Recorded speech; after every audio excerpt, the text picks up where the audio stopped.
मेरा नाम आरती शर्मा है और मेरी आयु 27 साल है। मेरा जन्म एक प्रतिष्ठित ब्राह्मण परिवार में हुआ। आज से 11 साल पहले मेरी शादी संजय त्यागी से हुई थी। उस समय वे मुझसे 10-12 साल बड़े थे, पर उनके व्यक्तित्व में एक ऐसी गरिमा थी कि उम्र का फर्क महसूस नहीं होता था। मैं रूप रंग में साधारण से बेहतर थी, जबकि संजय मुझसे कहीं ज्यादा आकर्षक और शक्तिशाली पुरुष थे। उनकी आयु मुझसे अधिक लगती थी, लेकिन उनका प्रभावशाली अंदाज उन पर बहुत जंचता था। संजय एक सरकारी अफसर हैं और उनकी पोस्टिंग हमेशा से दिल्ली में रही। हमारे घर में 3 नन्हे फरिश्ते हैं जो हमारे जीवन का केंद्र हैं। शादी के 2 साल बाद जब मैं पहली बार माँ बनी तो पूरे परिवार में खुशी का माहौल था, लेकिन इस खुशी की कीमत मुझे अपनी शादीशुदा जिंदगी की तन्हाई से चुकानी पड़ी। संजय मुझसे हफ्ते में सिर्फ एक बार मिलने आते थे और यह भी धीरे धीरे कम होता गया। 3 महीने ऐसे ही गुजर गए और फिर वे मेरे करीब आने से भी कतराने लगे। आखिर 9 महीने बाद मैंने एक खूबसूरत बेटे को जन्म दिया। बच्चे के जन्म के 1.5 महीने बाद संजय फिर से मेरे साथ रहने लगे, पर उनकी तरफ से वह गर्मजोशी और अपनापन गायब हो चुका था। मैं इस कमी को बहुत महसूस करती थी, मगर होंठ सिले रखती थी। समय का पहिया चलता रहा और हमारे घर में 2 और बच्चों का आगमन हुआ। जैसे जैसे बच्चे बड़े होते गए, हमारे बीच दूरियां बढ़ती गईं और मैं घर में घुटन और बेचैनी महसूस करने लगी। हमारी शादी को 9 साल हो गए थे, पर वह मुझे अकेला छोड़कर अपनी अलग दुनिया में खोए रहते थे। वीडियो पर आगे बढ़ने से पहले यदि आपने हमारे चैनल को सब्सक्राइब नहीं किया है तो कृपया सब्सक्राइब करें और उसके बगल में घंटी को चालू करें। इस तन्हाई और उनकी बेरुखी ने मुझे मानसिक तनाव में डाल दिया। मैं अंदर ही अंदर घुटती जा रही थी। एक शाम संजय घर आए तो बहुत परेशान थे। मैंने उनसे पूछा तो उन्होंने बताया कि उनका तबादला मुंबई हो गया है। यह सुनकर मेरी चिंता और बढ़ गई कि पहले तो वह महीने में एक बार ही सही मेरे साथ होते थे और उनका साथ ही मुझे सुकून देता था। अब जब वे मुंबई चले जाएंगे तो मेरी तन्हाई और भी गहरी हो जाएगी। एक हफ्ते बाद वह हम सबको छोड़कर मुंबई चले गए, मगर अगले ही महीने वह फिर दिल्ली आए और मुझे बच्चों सहित मुंबई ले आए। यहाँ उन्होंने एक अच्छा सा फ्लैट किराए पर लिया और बच्चों को एक बेहतरीन सरकारी स्कूल में दाखिल करवा दिया। एक दिन संजय ने कहा, आरती आज तैयार रहना, हमें शाम को मेरे एक साथी की शादी में जाना है। ये मेरे लिए हैरत की बात थी, क्योंकि इससे पहले मैं परिवार के लोगों के अलावा किसी भी गैर औपचारिक समारोह में नहीं गई थी। मैंने खामोशी से उनकी बात मान ली और तैयार हो गई। हम बच्चों को घर पर ही छोड़कर ऑटो रिक्शा से वर्ली के एक खूबसूरत होटल में पहुंचे। हॉल में स्त्री और पुरुष एक साथ बैठे थे। हॉल के दरवाजे पर संजय ने अपने दोस्त और उनके परिवार से मेरा परिचय करवाया और हम एक अलग मेज पर बैठ गए। खाना खाते हुए एक व्यक्ति अचानक बिना इजाजत हमारी मेज पर आकर बैठ गया। उसकी यह बेतकल्लुफी मुझे बिल्कुल अच्छी नहीं लगी, लेकिन वह व्यक्ति आते ही संजय से बड़े दोस्ताना अंदाज में बातें करने लगा। मैंने खाना छोड़ दिया और अपने चेहरे को साड़ी के पल्लू से ढक लिया। बातों बातों में संजय ने मुझे संबोधित करते हुए कहा, आरती, ये मेरे बॉस शेखर देसाई हैं। शेखर तुरंत बोले, मैं इनका बॉस नहीं हूँ। संजय जी, ये तो छोटी सी बात को पहाड़ बना देते हैं। वह व्यक्ति अब भी मुझे गौर से देख रहा था।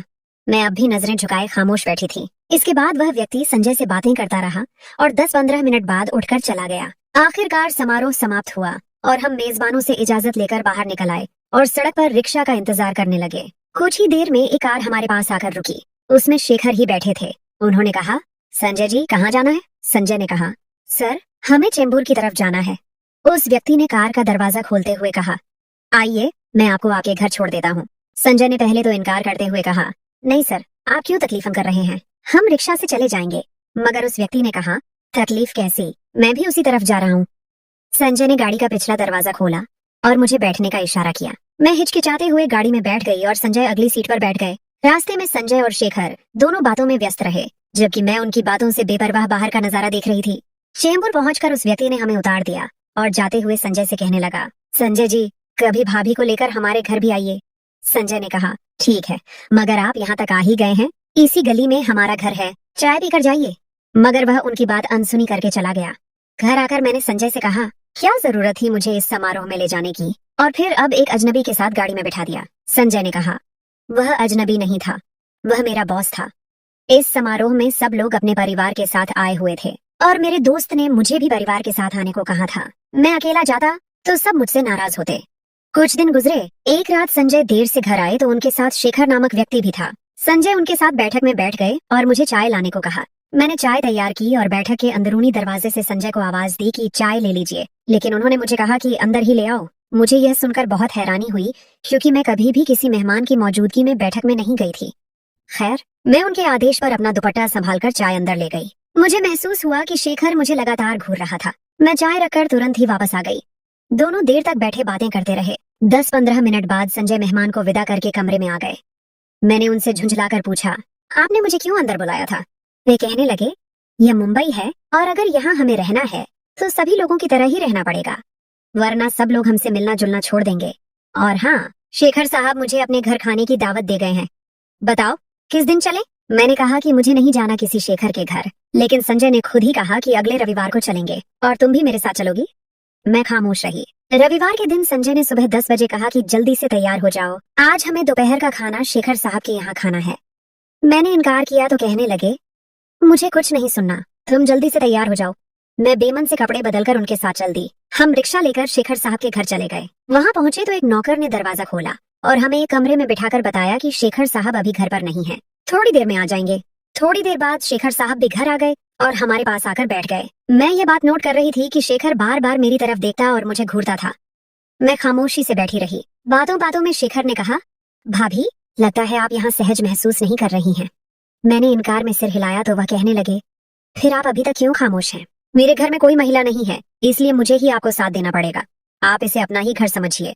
अच्छा आप बताइए, मुंबई आकर कैसा लग रहा है? मैंने बोला, पहले तो बहुत अकेला महसूस किया, लेकिन अब काफी हद तक आदत हो गई है। इस बार मेरी बजाय संजय ने जवाब दिया, नहीं सर, ऐसी बात नहीं है, मजबूरी है, वरना मेरा बस चले तो 1 मिनट भी मुंबई में न ठहरूं। अब फिर शेखर ने मुझे संबोधित करते हुए कहा, भाभी क्या संजय आपको घूमने फिरने भी लेकर गए हैं? मैंने कहा, नहीं, मैंने खुद ही कभी उनसे नहीं कहा, और वैसे भी मेरी आदत ही ऐसी है कि कम ही घर से निकलती हूँ। शेखर मेरी तरफ देख रहा था और उसकी आंखें मुझे अब भी मेरे भीतर झांकती हुई महसूस होती थीं। वह बोला, लेकिन भाभी ये मुंबई है, यहाँ के माहौल में ढलने के लिए यहाँ के हिसाब से रहना पड़ेगा। मैं फिर खामोश हो गई। खाने के बाद हम फिर उसी कमरे में आ बैठे जहाँ आकर संजय ने शेखर से कहा कि कभी हमारे घर भी आइए खाना खाने। उसने कहा, ठीक है, किसी दिन कार्यक्रम बनाएंगे। शेखर मुझे बार बार घूर रहा था। बातों बातों में शाम के 4 बज गए। अब संजय ने शेखर से इजाजत ली तो शेखर अंदर से 2 पैकेट उठाकर लाए और मुझे थमा दिया और कहा कि भाभी ये मेरी तरफ से आपके लिए तोहफा है, आज पहली बार मेरे घर आई हैं। और एक पैकेट संजय के हाथ में दे दिया। संजय ने पैकेट पकड़ते हुए कहा, सर इसकी क्या जरूरत थी? शेखर बोला, नहीं यार, आप लोग पहली बार मेरे घर आए हो, फिर मालूम नहीं जिंदगी कहाँ ले जाए। इसके बाद शेखर हमको घर तक छोड़ने आया और घर के दरवाजे तक छोड़कर खुद चला गया। घर आकर मैंने संजय से कहा, मैं आगे कभी किसी के घर नहीं जाऊंगी। आपने देखा आपका बॉस मुझे किस तरह घूर रहा था। लेकिन संजय ने कहा, शेखर ऐसा आदमी नहीं है, बहुत अच्छा है। दफ्तर में मुझे कभी भी महसूस नहीं होने दिया कि मैं उसका मातहत हूँ और तुमको बेवजह ही ऐसा लग रहा है। इसके बाद संजय ने तीनों पैकेट खुद ही खोल दिए। 2 पैकेट्स में हम दोनों के लिए नए सूट थे, जबकि एक में मेरे लिए गहने थे।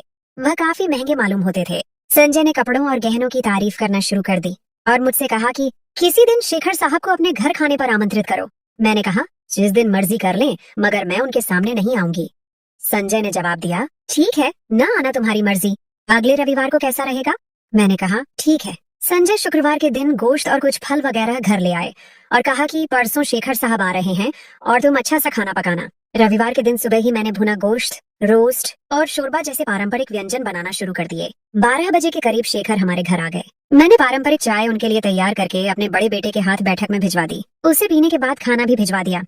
शेखर साहब 3 बजे के करीब घर से चले गए। इसके बाद संजय अंदर आए और कहने लगे, तुम बैठक में क्यों नहीं आई? मैंने कहा, मैंने पहले ही आपको बता दिया था कि मैं किसी के सामने नहीं आऊंगी।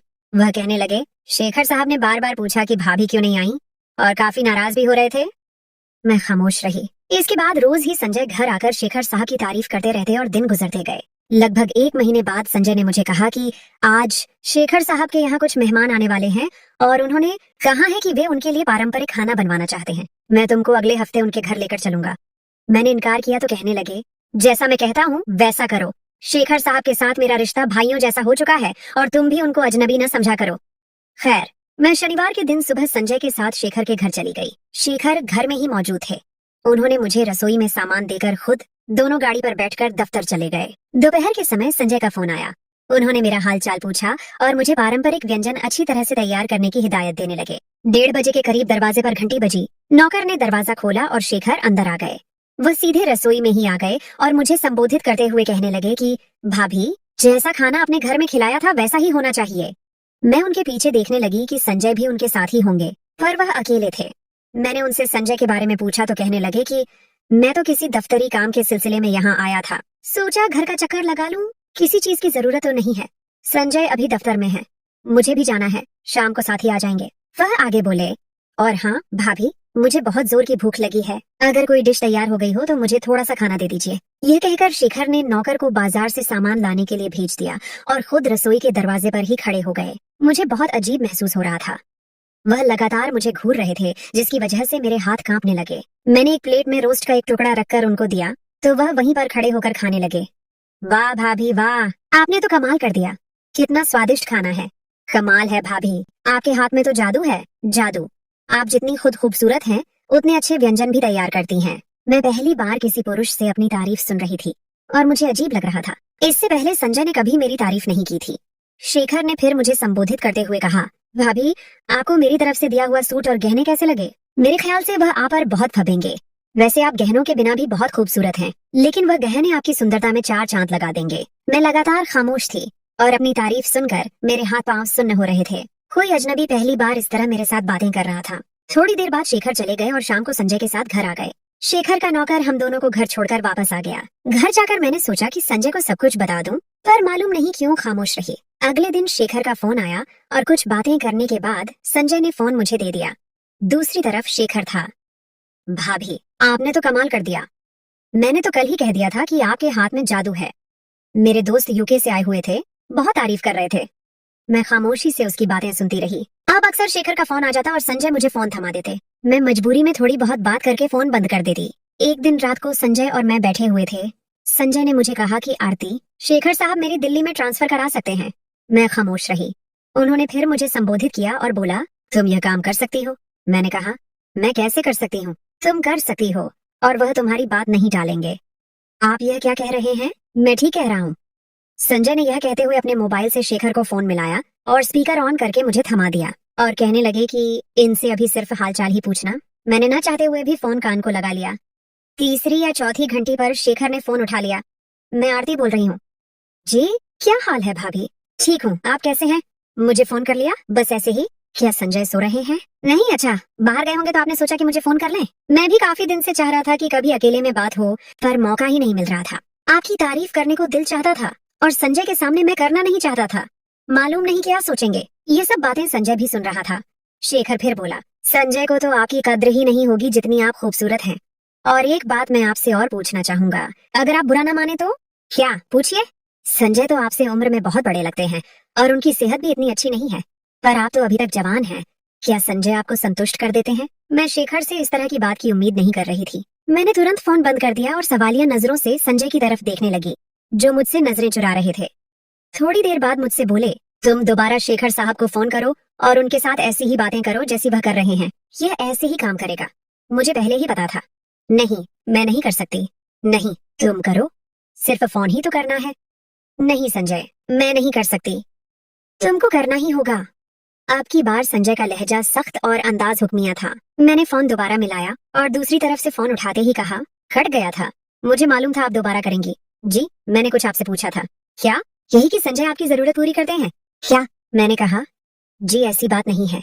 तो उसने कहा, मुझे मालूम है। वह बोला, तुमसे क्या मोहब्बत करता होगा आरती। जिस दिन से तुमको देखा है दिल चाहता है तुमको जी भर के प्यार करूं। मैंने तुम्हारे जैसी खूबसूरत लड़की आज तक नहीं देखी। जी देखिए, आप ऐसी बातें क्यों कर रहे हैं? तो कैसी बातें करूं? आप कोई और बात कर लीजिए। मेरे जहन में तो जो बात होगी मैं तो वही करूंगा। जी, मैंने तो इसलिए फोन किया था कि संजय की ट्रांसफर करा दें। जी, मुझे मालूम है, लेकिन मैं जानबूझकर ऐसा नहीं होने दे रहा। मैं तुमको खुद से दूर नहीं होने देना चाहता। जी, हमें बहुत परेशानी है। आपको मालूम नहीं है? मुझे मालूम है। मैं एक शर्त पर ऐसा कर सकता हूँ। क्या शर्त? तुमको मेरे घर आना होगा। जी, मैं कैसे आ सकती हूँ? अगर संजय को मालूम हो गया तो वह मुझे जान से मार डालेंगे। नहीं मारेगा। जैसे मुझे फोन कर रही हैं वैसे खुद आ जाना। उसे कैसे मालूम होगा? किसी दिन सुबह ही आ जाना। संजय ऑफिस गया होगा और उसके वापस घर आने से पहले मैं आपको वापस घर छोड़ दूंगा और आप बच्चों को कह देना कि आप बाजार गई थी। मैं खामोश हो गई। ठीक है, सोचकर कल बता देना। मैं आपके फोन का इंतजार करूंगा। ये कहकर उसने फोन बंद कर दिया। मैंने फोन संजय को पकड़ाया और खींच भरे लहजे में उससे कहा कि देख लिया, किस जहन का बंदा है और आप कहते हैं कि ऐसा वैसा बंदा नहीं है और मेरा इसके साथ भाइयों जैसा रिश्ता है। संजय कुछ देर खामोश रहने के बाद बोले, तुम कल सुबह ही उसके घर चली जाना। क्या कहा? आप पागल तो नहीं हो गए? मैंने कभी भी इससे पहले संजय के साथ इस तरह बात नहीं की थी। मगर आज उनकी बात सुनकर न जाने कैसे मेरे मुंह से यह शब्द निकल आए, कुछ भी नहीं होगा, एक बार मेरी ट्रांसफर हो जाए, मुझसे ये सब नहीं होगा प्लीज। आरती, तुमको यह काम करना ही होगा, मेरे लिए, बच्चों के लिए। तुमको मालूम है यहाँ गुजारा करना मुश्किल हो रहा है। मैं खामोश हो गई और सोचने लगी कि संजय को क्या हो गया है और वह मुझे किस काम के लिए कह रहे हैं।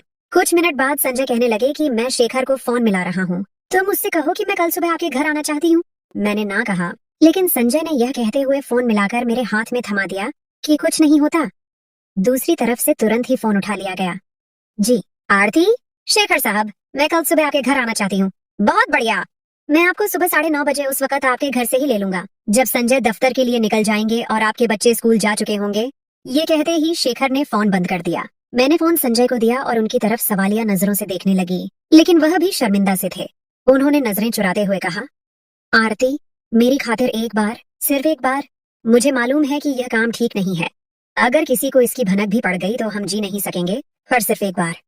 मैं खामोश रही और लेट गई। सारी रात मुझे नींद नहीं आई, मैं जाने किन सोचों में डूबी रही। सुबह 7 बजे मैं उठी तो साथ ही संजय भी उठ गए। एक बार फिर कहने लगे, प्लीज आरती, एक बार, किसी तरह ट्रांसफर दिल्ली होनी चाहिए, इसके लिए तुम कुर्बानी दो। मैं खामोश रही और बात पर पानी फेरकर चाय बनाने रसोई में चली गई। वापस आई तो संजय घर से जा चुके थे। मैंने बच्चों को नाश्ता दिया और उनको स्कूल भेजकर कपड़े पहनने लगी। ठीक 9:30 बजे वह मुझे लेने आ गया और मुझे लेकर अपने घर की तरफ रवाना हुआ। घर पहुंचकर उसने मेरा हाथ पकड़कर मुझे अंदर ले गया। मैं सोफे पर बैठ गई तो वह मेरे सामने बैठ गया और बातें करने लगा। तुम वाकई बहुत खूबसूरत हो और तुम्हारे मुकाबले में संजय कुछ भी नहीं है। ये तो बंदर को लड्डू मिलने वाली बात है। मैं लगातार खामोश थी और मेरी खामोशी पर वह सामने से उठकर मेरे करीब आ बैठा और उसने मेरे गले में हाथ डाल दिया। इस स्पर्श ने मुझे अंदर तक हिला दिया। मैं तुरंत उठकर एक तरफ हो गई और आंखें फाड़ कर उसे देखा। यह क्या बदतमीजी है शेखर साहब? मेरी आवाज में वह गुस्सा था जो बरसों से अंदर दबा हुआ था।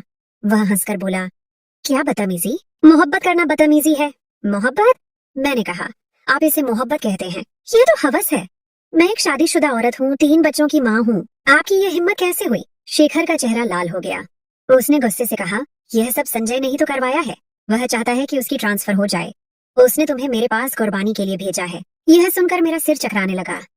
क्या मेरा पति इतना गिर सकता है? मैंने वहीं से सीधे संजय को फोन लगाया। संजय, मैं जानती हूँ कि तुमने क्या किया है, तुम्हारी स्वार्थ की कोई हद नहीं है, मैं आज ही वापस आ रही हूँ। यह कहकर मैंने फोन काट दिया। शेखर मुझे रोकने लगा। आरती, मेरी बात सुनो। पर मैं वहां से भागकर घर की तरफ चल पड़ी। रास्ते भर मेरी आंखों से आंसू बह रहे थे। जब मैं घर पहुंची तो बच्चे स्कूल जा चुके थे। मैंने अपना छोटा सा सामान पैक किया और बच्चों का इंतजार करने लगी। जब बच्चे स्कूल से वापस आए तो मैंने उनका हाथ पकड़ा और स्टेशन की तरफ चल पड़ी। मैंने पीछे मुड़कर नहीं देखा। मैं संजय के साथ भी नहीं रही, क्योंकि वह मेरे बच्चों का पिता था, लेकिन मेरा पति नहीं था। मैंने अपने मन में एक फैसला कर लिया था कि मैं अब अकेले ही अपने बच्चों का पालन पोषण करूंगी और अपने पैरों पर खड़ी होकर जिंदगी गुजारूंगी। मुंबई में रहते हुए मैंने सिलाई कढ़ाई का काम सीखा था। मैंने दिल्ली में अपने घर के करीब ही एक छोटी सी दुकान खोली और अपना काम शुरू कर दिया। शुरू में मुश्किलें आईं, लेकिन मैंने हिम्मत नहीं हारी। आज मैं एक आजाद और मजबूत महिला हूँ। मैंने न सिर्फ अपने बच्चों को अच्छी शिक्षा दी, बल्कि मैंने कई दूसरी महिलाओं को भी अपने काम से जोड़कर उनको आत्मनिर्भर बनाया। संजय ने कई बार मुझसे संपर्क करने की कोशिश की, पर मैंने हर बार इनकार कर दिया। मैंने उसे माफ नहीं किया, न उसकी बेईमानी को और न ही उसके दिए हुए धोखे को। मेरी जिंदगी का प्रकाश अब मेरे प्रीत में नहीं, बल्कि मेरे अपने इरादे और मेरी हिम्मत में था। मैं अब सिर्फ आरती नहीं थी, बल्कि एक नई, स्वाभिमानी और अपने बच्चों की माँ थी, जो अपने दम पर जी रही थी।